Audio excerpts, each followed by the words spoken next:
Goeiedag, my naam is Ogorogile Masemola. Ek is in graad 7 in John Mitchell Primêre Skool.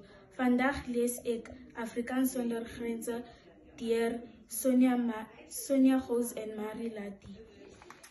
Die naam van my storie is Dempie en die Christmas pudding. Eendag lang gelede, toe mense se neuse nog gegroei het as julle jok, was daar 'n seentjie met die naam Dempie. Hy het saam met sy ma en pa op 'n plaas gewoon. Die boer wou beter graag hê sy enigste seun moes op die plaas help, maar Dempie se ma het haar voet neergesit en gesê: "Dit sal die dag wees, ou man. 'n Mens verniel nie jou enigste kind nie, veral nie as jy skaars groter as jou dam is nie." Van daardie dag af is dit 'n uitgemaakte saak dat Dempie se ma in die kombuis help. Dis in elk geval wat die boer en sy vrou dink, maar Dempie verdwyn heeltyd om die wye wêreld vol te rinkink.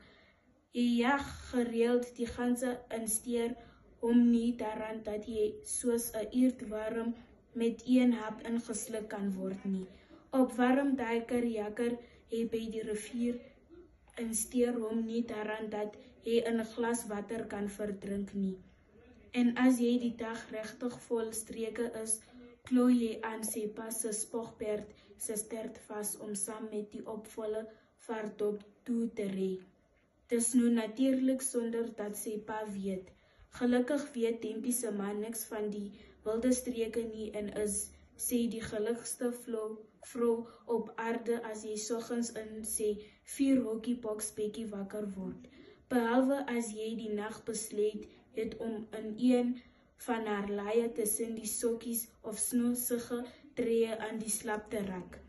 Sodra jy wakker word, trek sy vir hom 'n piepklein broekie van meisvel en 'n hempie van die sagste swalkietons aan.